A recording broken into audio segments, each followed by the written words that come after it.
Guys, good afternoon. Welcome back sa aking YouTube channel. For today's video, check natin ang 2024 Honda Brio 1.2 RS Blacktop CVT Electric Lime Metallic. Guys, ito yung top of the line variant ng ating Honda Brio. Kanyang price is 863,000 pesos. So tour ko na kayo ngayon sa ating featured unit for today. Guys, ito yung facelift or MMC na Honda Brio which is na-launch last July 2023. So mag-1 year pa lang siya sa market.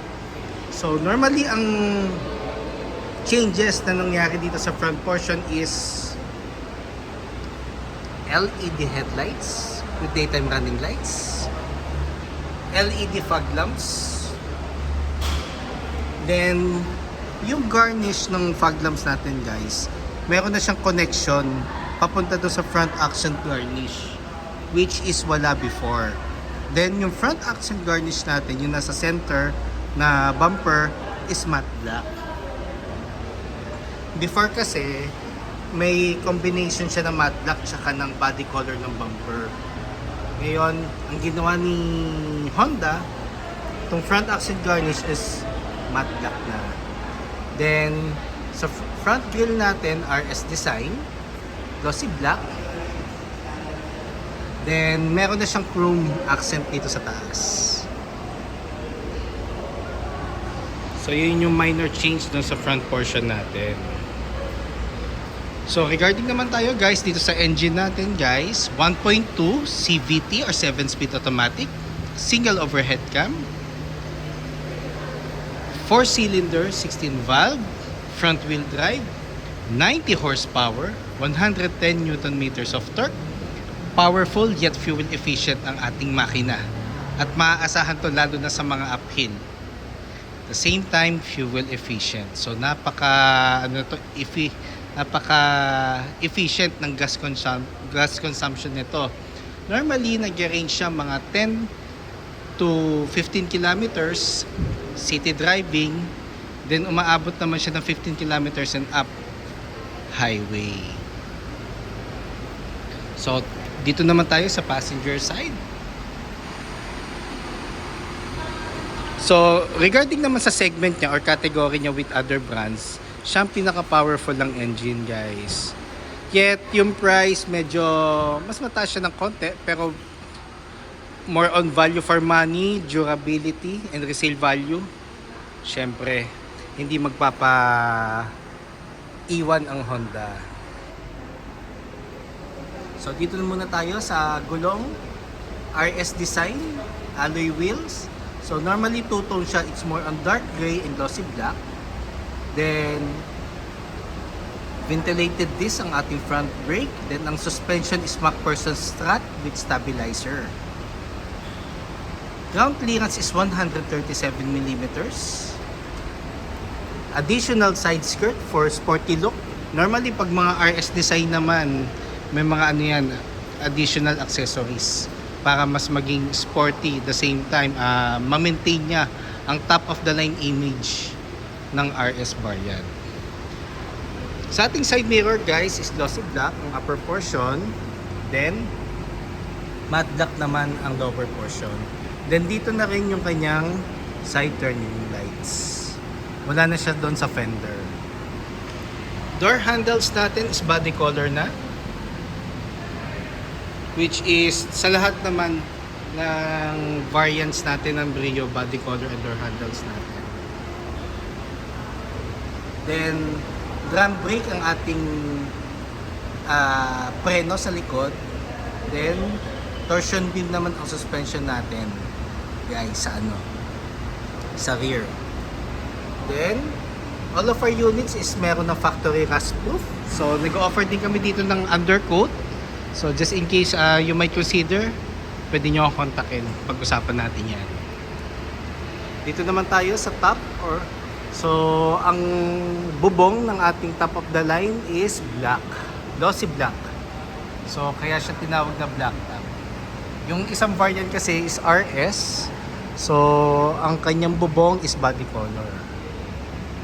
Then available colors nga pala nito is Phoenix Orange, Electric Lime, tsaka yung premium color niya na Stellar Diamond Pearl, which is may additional 20,000. So, itong electric lime guys is the newest color for the Honda Brio. So, finish out na yung Carnival Yellow na color. Then, dito naman tayo sa likod guys.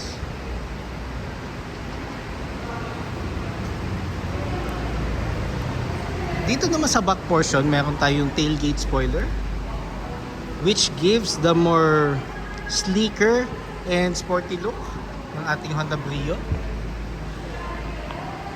Then LED tail lights, RS emblem, which is iba na ang shape compared dun sa mga previous model. Then ang bagong feature ngayon na nadagdag sa ating Honda Brio is yung 2-eye backup sensor. Then meron tayong matte black na rear bumper.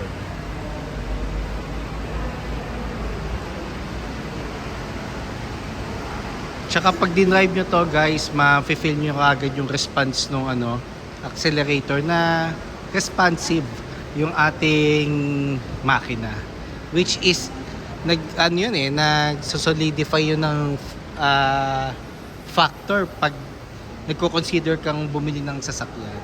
So ito ideal to sa mga small family, sa mga bachelor dyan, or additional unit or sasakyan, ito ang mag-fit sa inyo. So ito naman ang ating compartment guys. So pag naka-fold yung second row, meron tayong 851 liters of cargo space. So ito yung libreng floor matting, which is carpet type. Then naka-indicate dyan kung anong unit ang inyong bibilin.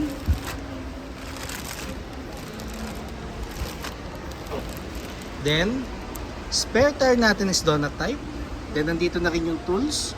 So pag nag-release naman kami guys, complete naman ang accessories natin. So meron kami keychain, umbrella, and early warning device. So yun yung normally sa ibang brand kasi may payment.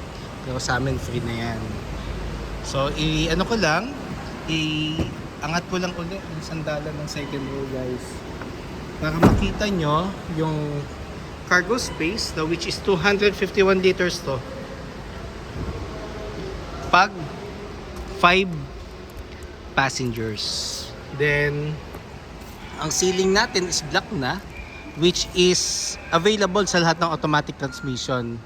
Then the good thing about RS or RS blacktop variants, adjustable na ang mga headrest natin. Kasi sa V variant, yung front seats natin is fixed ang headrest.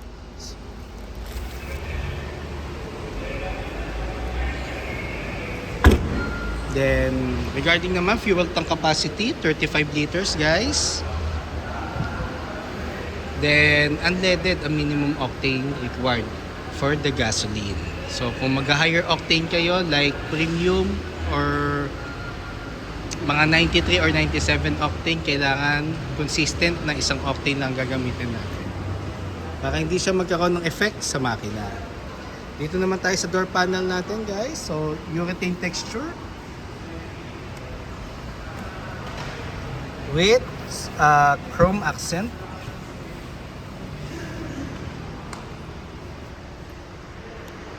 Then fabric seats. So yun yung material ng ating upuan with normally orange stitches Hindi na makita.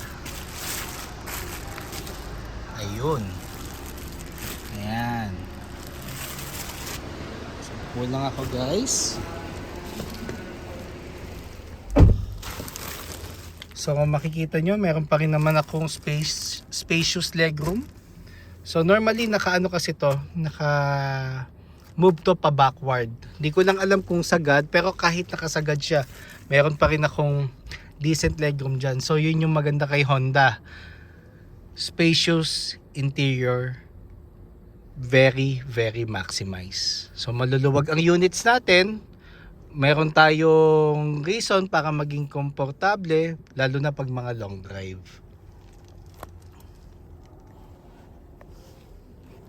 So tour ko naman kayo ngayon sa front portion natin guys, sa front seats.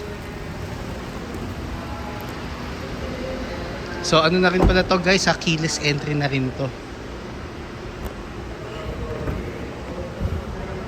So dito naman tayo sa driver side.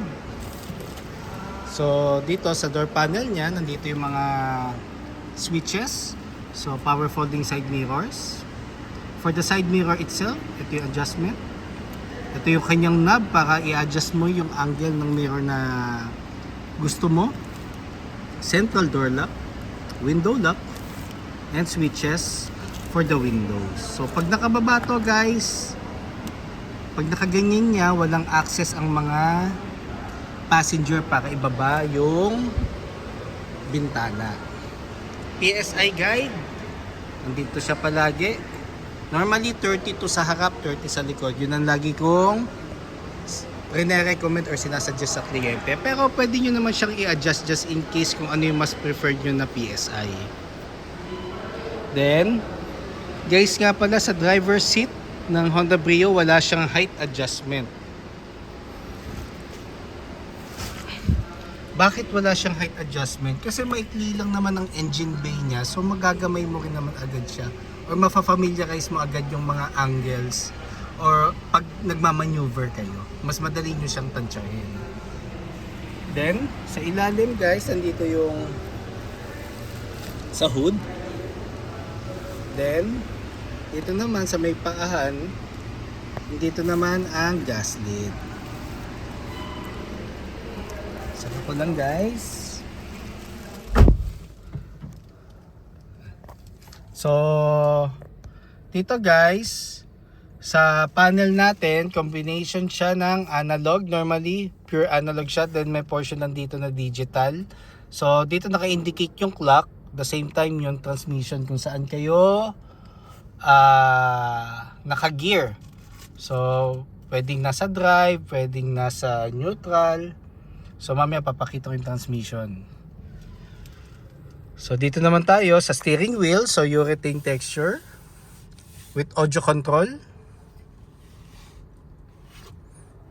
Then, ang ating dashboard is urethane with combination of orange or maroon accent and glossy black. Doon kasi sa previous model, isang color lang ang accent ng dashboard. Orange accent lang. Ngayon, ginawa ni Honda sa aircon vents is orange accent. Then sa taas ng glove box is glossy black. Then touchscreen audio unit. Then ang additional feature ngayon ng entertainment unit ng ating Honda Brio, meron na siyang Apple CarPlay and Android Auto Ready. Bi-cord pa rin siya guys. Bi-cord pa rin. Pero malaking tulong kasi ngayon yan yung Apple CarPlay and Android Auto. So nag-e-evolve pati technology ng mga entertainment or head units natin. So mas mabilis ang access pagdating sa mga navigation, then mga kanta.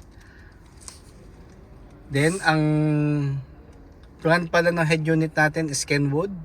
Then nandito ang aircon buttons natin guys. So nandito yung fan, nandito yung thermostat. Then power outlet. So may portion dito tayo para for the coins or coin pairs, cellphone or wallets. 2 cup holders. Sa transmission natin guys, may clutch siya. Then park, reverse, neutral, drive, sports mode, and low gear. Sports mode, mas mabibigyan kanya ng intense RPM, mas mabibigyan kanya ng additional speed compare sa drive. Pero expect nyo mas magko-consume siya ng gasoline compare sa drive mode. Low gear is more on pang engine brake. More on mga pang downhill yan para hindi masyadong mabilis ang ikot ng gulong. Kumbaga sa manual para ka naka-primera. Then handbrake. So meron siyang button kung gusto nyong i-release ang handbrake natin. So kung mag-handbrake tayo guys, yung pinakamataas wag lang masabing may angat natin ng konti yung handbrake kasi may tendency na gumalaw pa din ang sasakyan or unit, lalo na pag hindi flat ang daan. Normally pag mga paslant ang daan natin, may tendency pa rin talaga siya mag-move. At makakamdaman nyo naman siya na gumagalaw siya pag hindi mo siya na handbrake ng maayos. Then, glove box guys. So, meron tayo dito na pang charging. Ayan.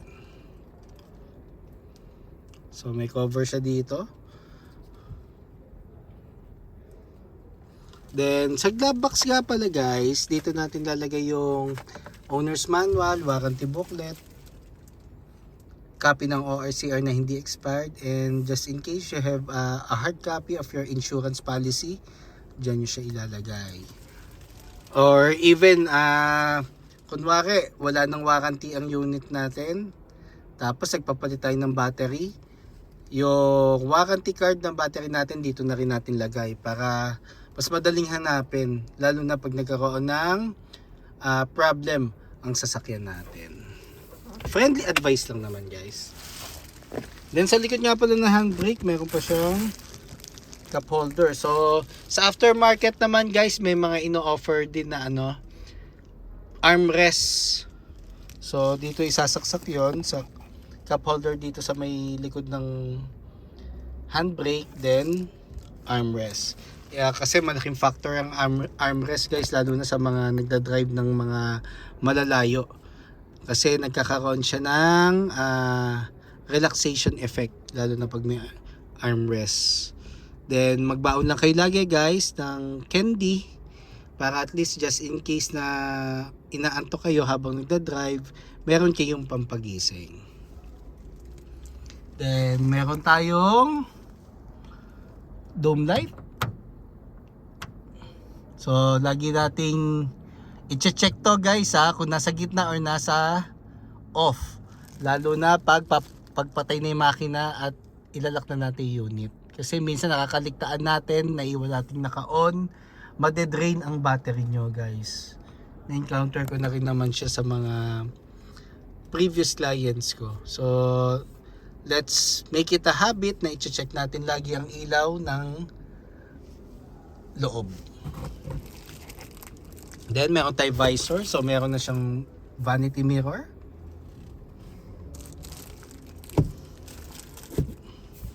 Then meron tayong guys, 4 speakers and 2 tweeters. So guys, for today's episode or for today's video, yun lang naman muna. So just in case you have any concerns, just in case for cash transaction, bank PO or in-house financing, even parts or service appointment, or even test drive, and even sa aming bank partners dyan na gusto akong mag-display ng unit, feel free to text or call 0906-386-8937 or visit me at 141 Quezon Avenue, Quezon City, and look for me, Ross Oliver Cruz, ang inyong friendly sales executive here at Honda Cars Quezon City. Looking forward to meet you here guys, providing a hassle-free transaction to all customers since 2016, and pasubscribe na nga rin para sa aking YouTube channel para maging updated sa mga susunod na videos. Yun lang guys, thank you and God bless.